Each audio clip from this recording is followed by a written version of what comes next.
Амалды түп қарағандықтарда сән салтанатымен тойлап жатыр. Жылдағы дәстүрінен жаңылмаған Ақшұқырлық ағайындар биылда мерекені думандатып қарсы алды.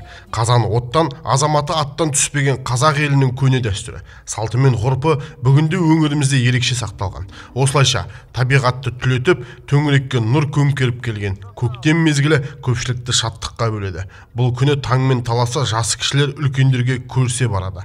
Осы әдеттен жаңылыспаған Ақшұқырдағы ағайындар биылда амал мейрамын ерекше тойлады. Ру, тайпа деп бөлініп жатқан жоқпыз.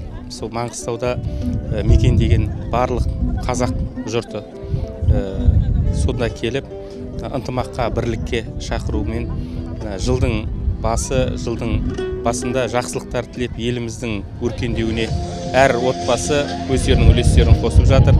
Барша қазақстандықтарды, барша маңғыстаулықтарды келіп жеткен ұлыстың ұлы күні мерекесімен құттықтаймын. Жылымыз құтты жыл болсын, жақсы жыл болсын, елдегі бейбітшілік болсын дегім келеді.